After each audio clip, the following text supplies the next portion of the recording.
last year may not be applicable this year. And so we always have to be paying attention. We always have to be evolving. So sort of keeping your ear to the ground and trusting that not only your executive coach, but even my team teaches me every day, right? So just really being flexible with how we grow. And that is the mindset. How we change and grow is sort of what's guided me.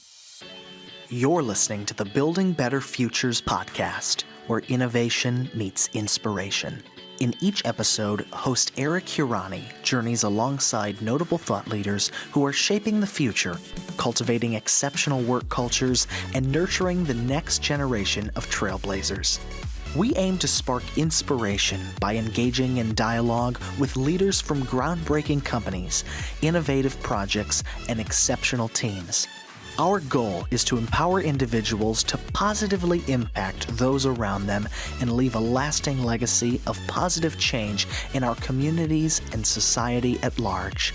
Let's dive in together and explore what it takes to build better futures, one conversation at a time. Today, I'm so excited to be joined by Vlada Kenniff, president of the New York City Public Housing Preservation Trust. Hey, Vlada, how are you? Good morning. Pleasure to be here. So I always like to kick off the show with the good news and gratitude. So we'll just jump right into that. Is there any good news, gratitude you want to share with me and the audience? Yeah. Love that you're starting the podcast that way. I actually had a really, I had to get up at 5 a.m. on the Sunday to send this message because we had an incredible week at the trust. And I had to say to the team, look, typically our work is very public. We prepare quite a bit for the board approval process.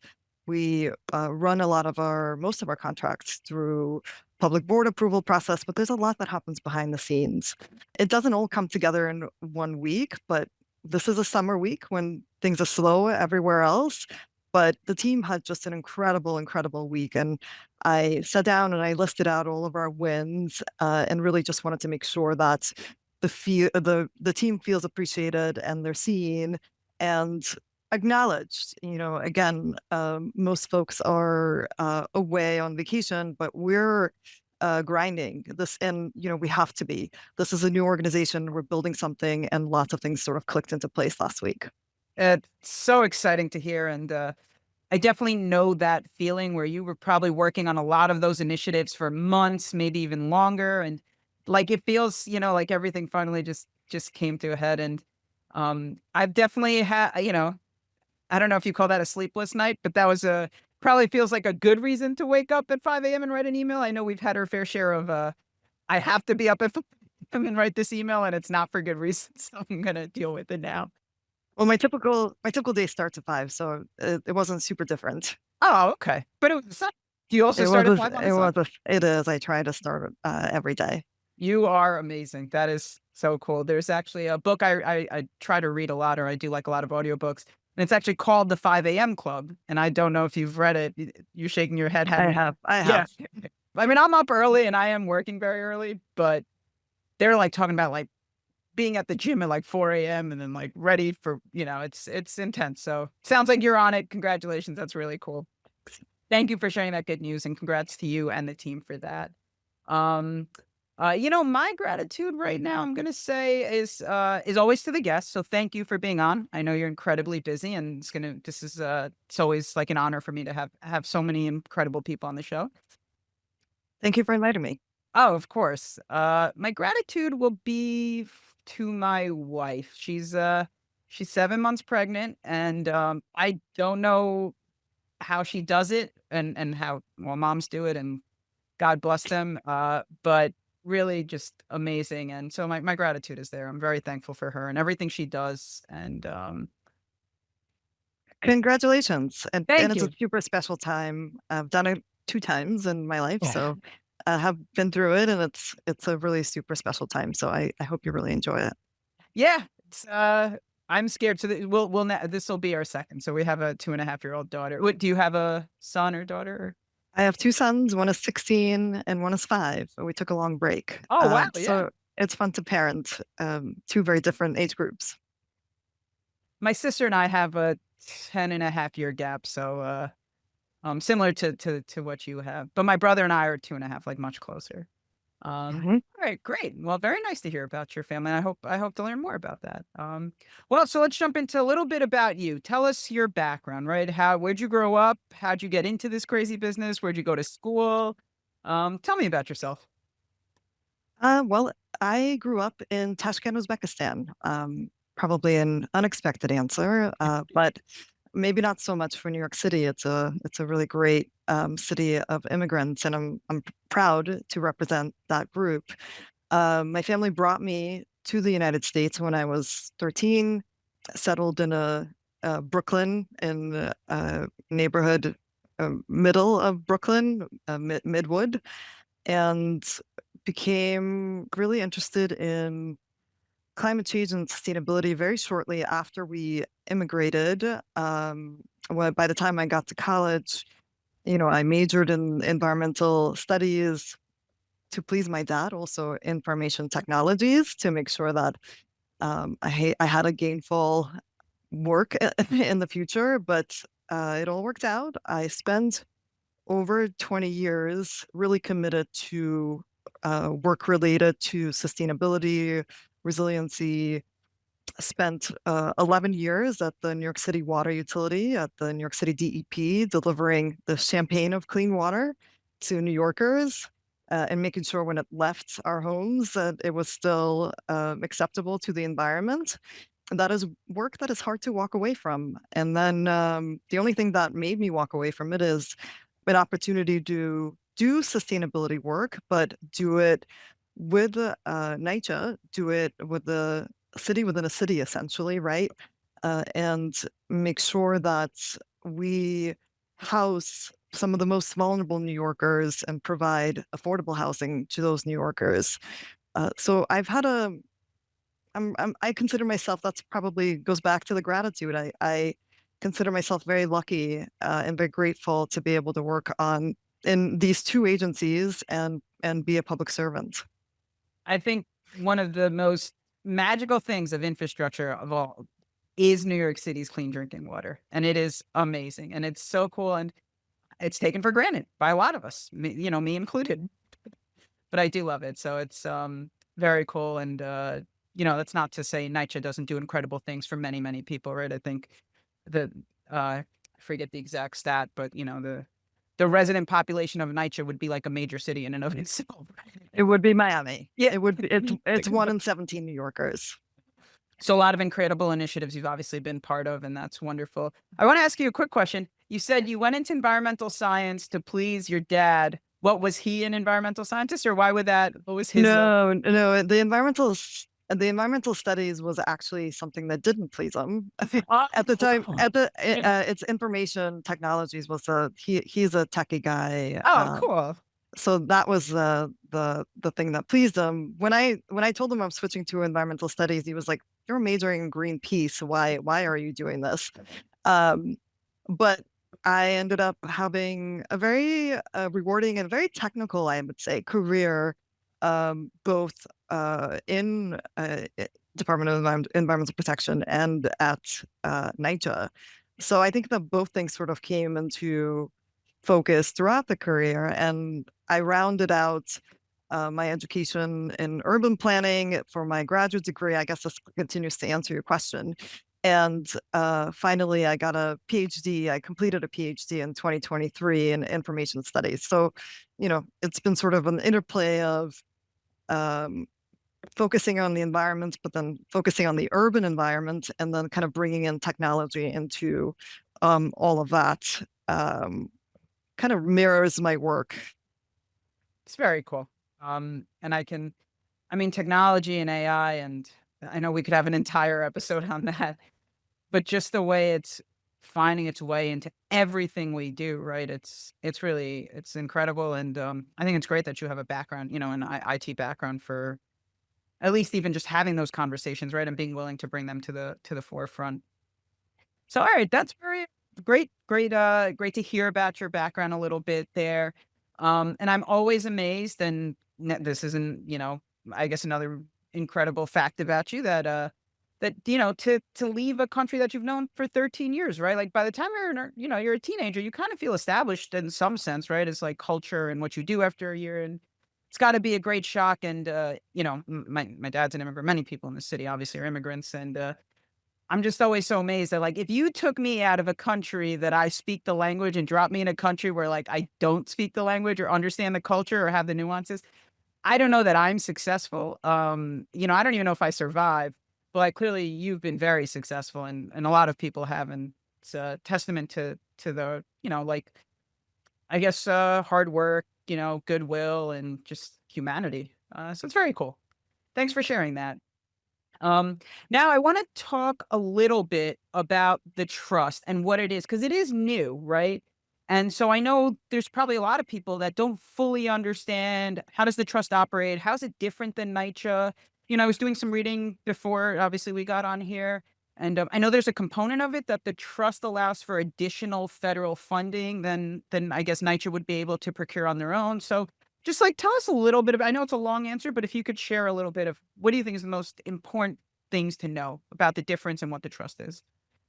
Yeah, I am extremely proud to lead the Public Housing Preservation Trust, and it's created due to advocacy from the residents, from stakeholders, community-based organizations, in recognition of the fact that NYCHA currently needs about $80 billion to fully rehab its portfolio, and it's really years and years of federal programs being diminished, and inability to secure funding from the federal government. And now, fast forward, the residents are paying for the crumbling infrastructure, the building systems that are failing, and are resulting in quality of life issues that really no one should witness, right?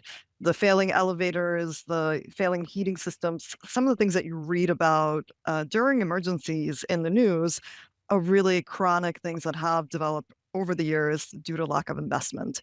And so the Public Housing Preservation Trust was created to address that and address that comprehensively. And so under the state legislation that Governor Hochul signed created the separate organization. It's a public benefit corporation, just like NYCHA, with a separate board. And um, we have some superpowers that NYCHA didn't have, or some other agencies in New York City do not have. And one of them you mentioned, it's the ability to raise funding, and it's by doing the conversion from Section 9, which is the public housing governance that gives NYCHA funding, to project-based Section 8. And that allows us to raise senior debt, build a capital stack, and really pursue scopes that are comprehensive, and allow us to do these rehabs that are absolutely necessary at this point. And so that is one of the reasons the trust exists. The trust is able to do 25,000 units under the legislation. And the other piece that allows us to make sure that we spend this funding effectively and then efficiently is the alternative delivery methods that are available to us under the legislation. There are many agencies that would love to have our alternative delivery methods that are available to us, particularly in the capital space. I've heard DDC say, we fought and fought for progressive design build, but we got a version of it, but it's not the actual progressive design build that you guys have under the legislation. So these methods, and particularly design build, allows us to work with the construction, architecture, and engineering community and deliver these projects in an integrated manner with the stakeholders, our residents at the table, making sure that the scopes are comprehensive, making sure that the materials and the quality of work is great. And typically, design build projects are on budget and on schedule, and that's what we want here. That's really cool. And one of the other thing I love about the trust, and I didn't mention this going in, was how involved the residents get to be in the process, right? That, I mean, if I live here, I would like a say in what we're gonna do. And I think that's really wonderful that you guys are able to offer that, and probably unique in some ways, right? To have a voice in what capital programs are going to be undertaken in your development. Um, you said something else about delivery methods, and it's funny, this has probably come up, like, every episode, the last few episodes, so I think this is something very interesting. We've had Evie McNeely on, if you know her from DDC, Mhm. and, you're right, they're fighting for a lot more, and they've gotten some legislation passed, but they need more, and, but the flip side of the conversation has come down to, like, having all of the tools available so you can pick the right one at the right time. Do you feel that, like, do you have that? Is that something that you're We excited? do. Yeah, We okay. do. We're able to use sort of a more traditional delivery method, design, bid, build. There's also construction manager at risk. We have basically all delivery methods available to us under the legislation. So the idea is, at the moment, we're trying a couple of delivery methods. We're using a value-based design build framework that is sort of a little bit more established here in New York City. And there's more information, there's more case studies, at the same time developing a progressive design build delivery framework. But we're a new kid on the block, right? So we're just trying to figure all this out for the initial set of projects. Fast forward 5 years, 10 years from now, we'll be established. We'll have a balance sheet. We'll be able to pick. Some developments may not need um, these tools, and we'll have sort of standard designs. So, the ability to have choices is always a great thing. Yeah, well, it sounds like there's also a huge real estate component to this. I heard you talk about senior debt and raising money and a capital stack, and not typical terminology on our public side of the business. On the private side, we talk about it all the time, but, Sure. well, that's cool. Has that been, like, new exposure to you? Did you have exposure to that private previously, or what's that been? It is new exposure. I had sort of observed it as I worked at NYCHA, and I did spend close to 7 years at NYCHA working with our real estate department. So had visibility, understood how these deals were structured, but never had to structure a deal myself. So that is new when you hold that responsibility and you're in a driver's seat. Um, Even if you're seasoned and even if you know how to do these deals, you need a really great team behind you. And so that is something that I focused on, hiring the right professionals. Yeah, that is cool. I mean, I love real estate. I really do. And I wish I had more time to spend on it and to learn. But because of that, I've had some exposure to like investing in it, and then also like not so much raising capital, but raising debt and things like that. So it's fun. I hope you're enjoying it. I hope it's Oh, it is exciting fun. for you guys. Well, so tell us, like, now, we kind of heard your journey, right, all the way from, let's say, from when you were a kid to where you are today. What surprised you the most on that journey? What's been like something you totally didn't expect? And I'm sure there's a lot of that, right? How much of what we get in life do we actually expect? But what was most surprising to you in that journey? Well, as we talked about in the beginning of the conversation, delivering the champagne of clean water, it's really hard to walk away from, right? So, evident by the many years I spent at the utility, over a decade. And I think that, and I think the people that are still at the utility, they don't walk away. Once you kind of have the water bug bite you, you stay. So, as an urban planner, I think that something was missing for me, and it is the interaction with people. The processes are very similar. When you're delivering capital projects, you go through your environmental review process. You are in front of the public quite often, but the reactions are very, very different, right? So, I think the biggest surprise to me, and continues to be, probably not so much anymore, but as I've transitioned into public housing, um, and you said this before, how passionate residents are, how passionate the residents are about their homes, and as they should be. I think that also the discovery of the leadership in the NYCHA communities, they're really incredible advocates, people who are very educated, really understand the buildings, really understand their communities. And so, really getting to know the residents and finding out who the leaders are and really working with them has been, as an urban planner, you know, eh, I crave that, but I think it exceeded my expectations as I transitioned into this work. Very cool. Yeah, I could see that. I mean, it's probably hard to leave, and you were probably very successful at DEP as well, right? I mean, you're so it's I loved it. I love the work. but, sounds like you're having a good run here too and enjoying the work you're doing here as well. And, talking to the residents is probably a little bit different, right? Than any like we were saying earlier, it's different. So, in, uh in your career, right? Like we mentioned, you've been successful, right? Everywhere probably you've worked. Do you have like core values that guide that? Like, what do you think makes you such a strong leader and probably successful in certain ways? And I guess one of them is waking up at 5 a.m. But do you have others? I think they keep changing and evolving. I think that you asked this question before. Have you read the book? I've read too many self help books and self development. As I was younger, I think that now I attribute a lot of my success to having an executive coach. I started working with somebody about 3 years ago, and he's just incredible. And one of the things that we do together every year in the beginning of the year is that we pick a word, right, that we want to focus on, um, that would ground me for the rest of the year, that would, allow me to just like when things are rocky, find that center. And so for the last 2 years, I've been doing that. And so my first word was courage. And oh, the dividends that word and picking it paid over the first year of creating a brand new organization, and how I led meetings and how I negotiated some of the things that needed to be negotiated, in making some of the foundational decisions. That word was just so important.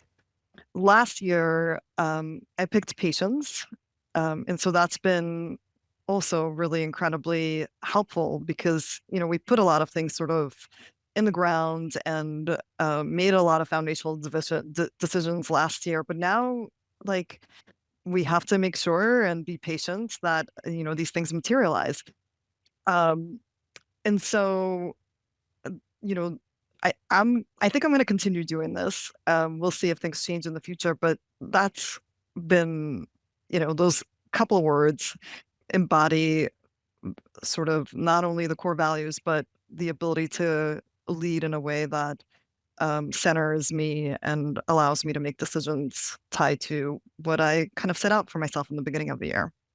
So I'm gonna try very hard not to talk a lot about this stuff because I love everything you talked about. So I also have a business coach. He's an executive coach for me. And he's been instrumental in a lot of the changes, I've been able to make personally. It sounds like the same thing for you. And it's just interesting because so much of our lives are consumed by our lives, right? So who's looking out on top of that when we're like so focused on this?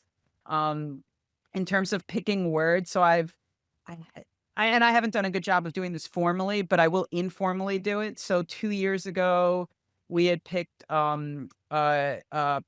proactive as our word because I felt like as a business, and this is more of a company thing, than me personally, but I like your idea of doing it personally. But it felt like we were being reactive to a lot of things, right? And that was never the goal. It was just that, we needed to figure out a way to start to be proactive, right? And my coach liked to say, "Hey, we're playing a lot of defense here. We got to start playing some offense too, and try to shift everyone into that mindset." Last year our word was innovation, and I'm still like so key on like we got to change how we do things, how things are done in the industry, and don't ever doubt you have a good idea just because it hasn't been done before, right? Sometimes people get very stuck in doing things the way they've been done. I guess the trust is like a great example of that, right? You guys created something new, through advocacy and understanding what the, nuances were and challenges were of the existing structure, which was NYCHA, and now there's a great complement there. So I think that's really cool. I read a lot, and I'm just gonna give you a heads up. That's one of your lightning round questions.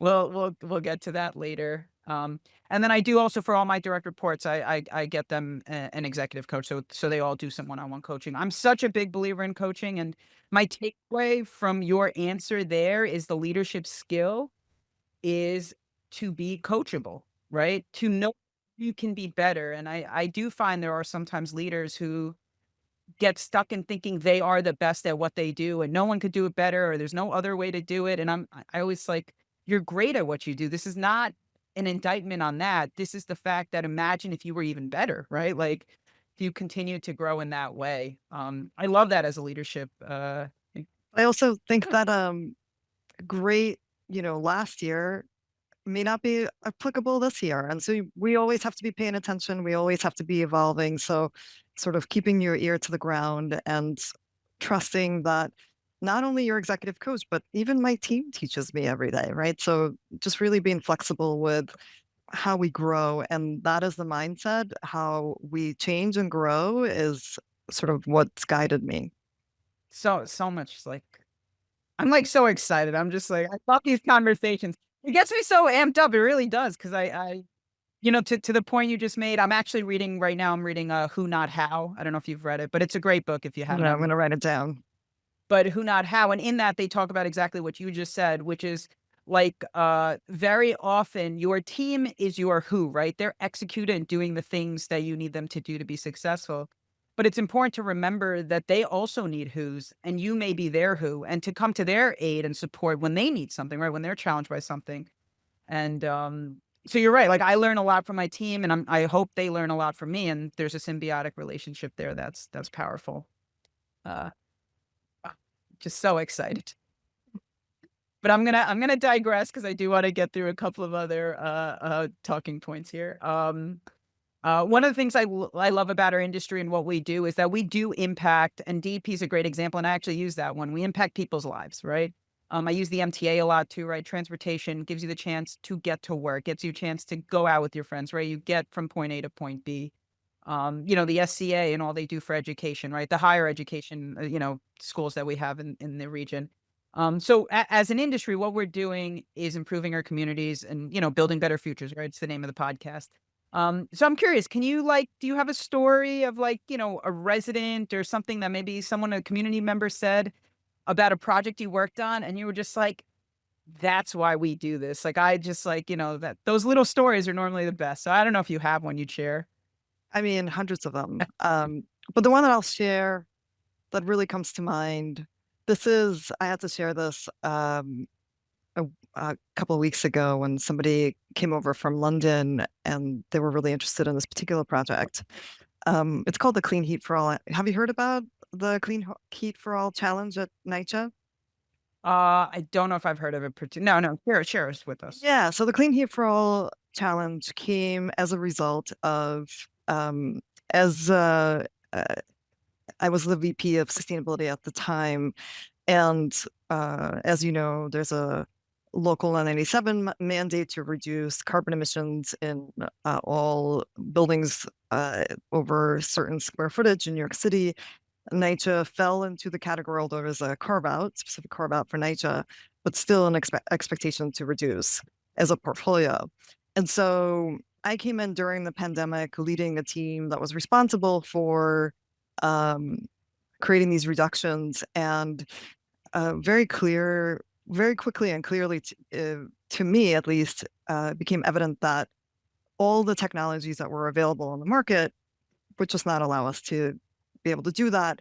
They were too expensive. They were not designed for our operations team. And so we needed to do something different. And so during the pandemic, most of the communications were happening just like this on Zoom or in Teams. We started to figure out that we'll need a different product. And so we went out to market. We went out to and basically said, NYCHA is, again, a city within a city. We have buying power. And if we signal to the market that we're willing to buy 20, 30,000 widgets, maybe there's a manufacturer that will create a product that we can actually afford. And so we did that. We referenced the refrigerator program of the 90s that created its first Energy Star refrigerator through an energy performance contract. We found all the people that participated in that program. We found the MOU and we went out to market and didn't know what to expect, but had an incredible response. Fast forward to a couple of years ago, created a product, a heat pump, a window heat pump that fits into a window, is affordable. We're locked into a per unit price that is fantastic, per that contract, in a partnership with NYSERDA and NYPA. And we started to test the product. And going out to some of the homes and speaking to the residents about this, I mean, there's a lot of accolades around this project, but I think that the moment where I felt like it was all worth it was speaking to a resident who was like, I finally can sleep. My asthma symptoms are down. I can control my temperature. I have heating. I have cooling. This thing is quiet. It's beautiful. Like I right now speaking about it, I have like goosebumps, right? So that was the moment where I was like, okay, you know, this is why we did this. This is exactly why we did this. That is a great story, and I'm sorry, I didn't know that that was the initiative. I am familiar with that you guys did that you guys went out to market and you built, like, a custom unit and, that it was being deployed across the system. I didn't know that that's what it was called because 'cause they're small PTAC units, right? They're window units that are Yeah. yeah, Yeah. that's I went I think, it may have been you or someone I think actually did a CMAA presentation, I did. with I part of did. it. That's Oh, right. yeah, so it was yeah, I was there for it. So I just didn't realize that's what the program was called. I'm sorry about that, but No, no worries. things like that are amazing, right? Impacting someone's day-to-day living. They can sleep better, they can breathe better. It's just like, what's better than that? What makes you feel better than that, right? Um, 100%.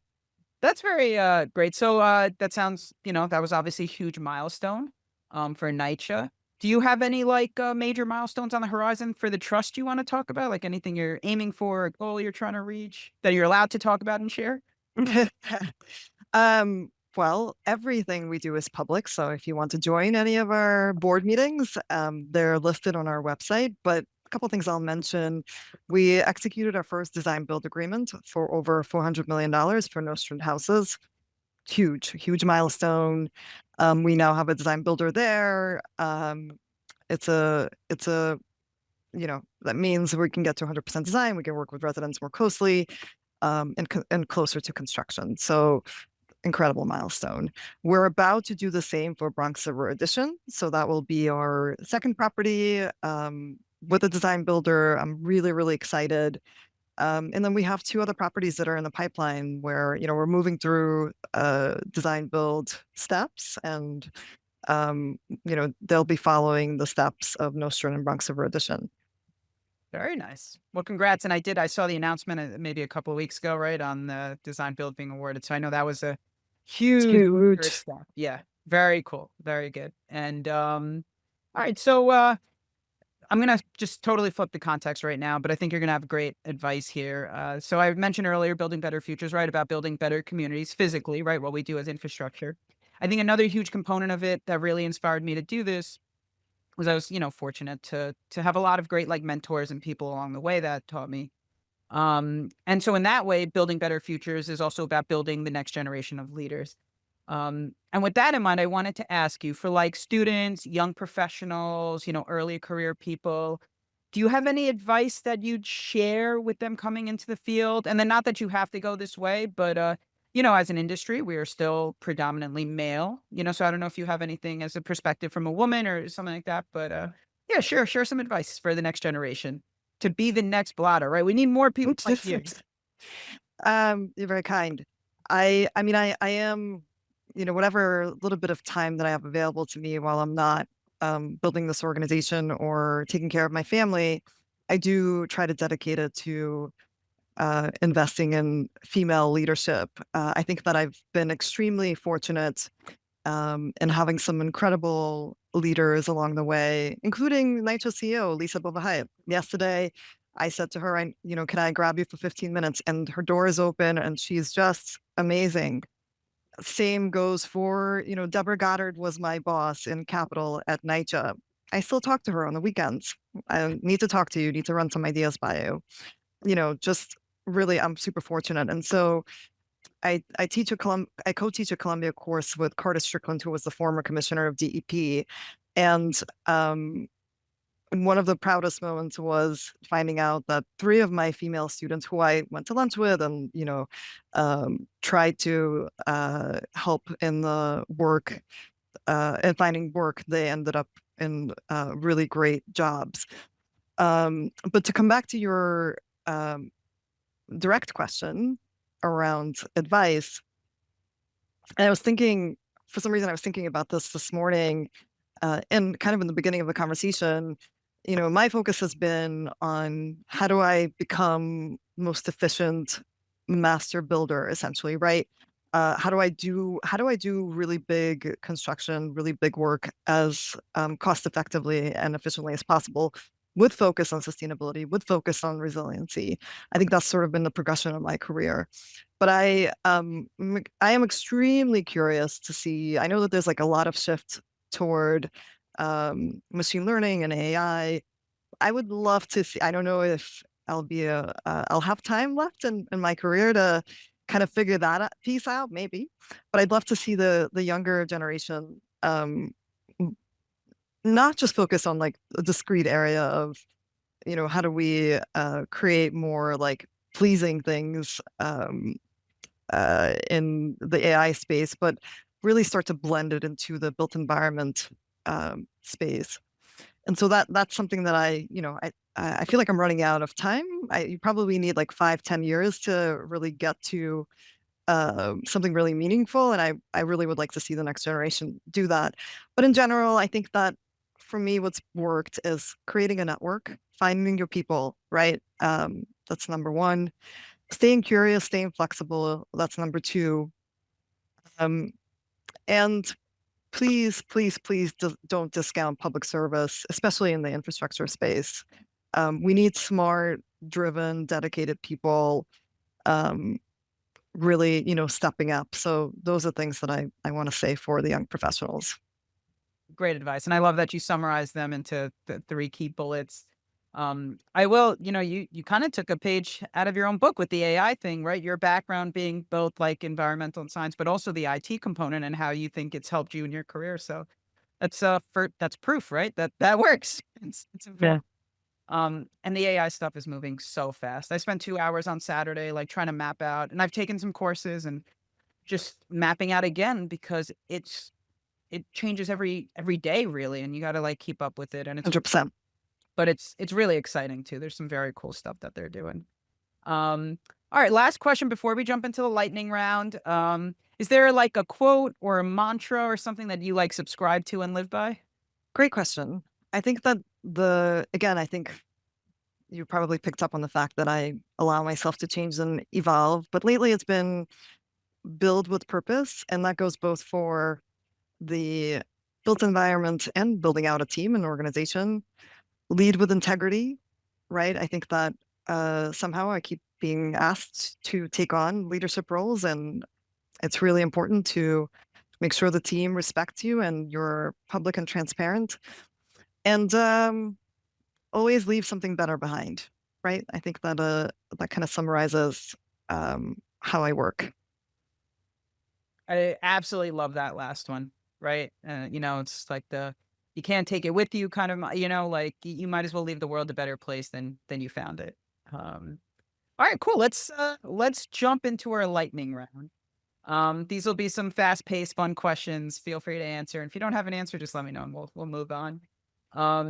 First one, what's the best trip you ever took? And I don't know if you like to travel or not, but if you do, what's the best trip you've ever taken? I love to travel. I don't do enough of it. Um, my One of my favorite trips was my latest trip with my son to Japan. He didn't Oh, want a wow. 16th birthday. He said, "Just take me there," and he started saying that when he was 9. So it was long in the making, and I really got to bond with him, and it was an amazing trip. So I'm gonna, I know you mentioned network earlier, and you may already know this, but I'm gonna bring that full circle with, and also to mention Lisa. So I sit on the board of Salvadori. I think last year we honored Lisa at her annual event. But Trenton, who's the president of Salvadori, recently took his kids to Japan, and he said it was absolutely fantastic. And it sounds like you had the same experience. And I would love one day to go there. It does. Is it the future like everyone says? Does it look like the future? Does it Oh, feel like things? there's a lot of the future, and I think blending tradition, blending culture with the future, and that's so important. Like you can't have a robot city, and I think they've gotten that right. That is so cool because I've heard amazing things and I would love to go one day. Very cool, very nice. And so you said instead of a 16th birthday, that was and that's cool too, right? Experiences over things or typically, you remember them. All right, very cool. And then this one is, I'm going to ask you, so the question is actually last book you read, but then I'm going to ask you a follow up after this one. So what was the last book you read? Jesus. The book is called Super Gut. Okay. I think that in addition to sort of professional development, I'm a little bit obsessed with personal health, especially lately, because I feel like I've had to like optimize my schedule, make sure that I show up fresh, clear-minded. And so I've been doing a lot of research on how to make sure I eat right. How do I make sure that I maintain my health? So that was the last book. Very cool. And so I take it that when it says gut, it's not like gut instinct. It's actually about like eating right. And Exactly. there's, I think it's really important to take care of your health. And one of the book I read right before that I started Who Not How, or maybe 2 books ago, was called The 5 Types of Wealth by Sahil Bloom. And in that they talk about how like your physical health is one of those types of wealth, right? Like you could be very rich, but it doesn't matter if you don't have the ability to live your life the way you want to live it. So I will check that out. I really like that. My follow-up question here is what's the best like leadership or you called them self-help or self-development type books you read? What do you think is your favorite? Oh my gosh, so many. Or Do you give mind me if a I look couple. at You my don't have to list? pick one. I'm gonna hold on. I'm gonna look at my. I listen to my books. Me too. I do the same exact thing. And here's a shout out to public libraries and Oh there's yeah, a there's 100%. an app out there called Libby, and if you are a member of your public library, you can get a lot of free audiobooks on Libby. So I'll just mention that here. But public libraries are amazing, and my daughter, we take her now just for fun. She can't read, but it's like just like the wholesome community experience. They have an indoor play area, they have kids books, like they do so much public libraries for the community. So just shout out there. Yeah, The Seven Habits. I'm sure you read that one. Give and Yep. Take by Adam Grant. Let's see what else. I have over 100 books on here at the moment. I'll write So down give and take. I've read some other Adam Grant stuff, but I haven't read that one. that one I do like.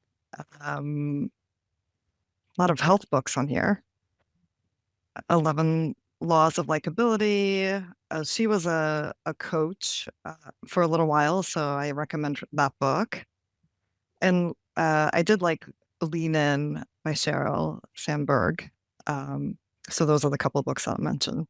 Very cool. Awesome. Well, thank you for indulging me there with those questions. I will say thank you so much. And this was an incredible conversation. And if you don't mind, I would definitely love to take some of that offline, especially on the leadership and the coaching and how you build a team, because that is, especially Who Not How. I would again recommend it because it's a lot about that building out your team right in the right way and making sure they feel empowered to succeed, because that's how you can continue to grow. That's now next on my list. Yeah, it's good. I like it. But with that, that's all the time we have for today. We'll include any links to resources we mentioned in the show notes. Thanks again for listening, everyone, and keep an eye out for our next episode. Thank you for having me. I appreciate it, Eric. Of course, you were amazing. Thanks, Vlada. This episode is brought to you by Infinite Consulting Corp, your go-to firm for MBE certified project and construction management consulting.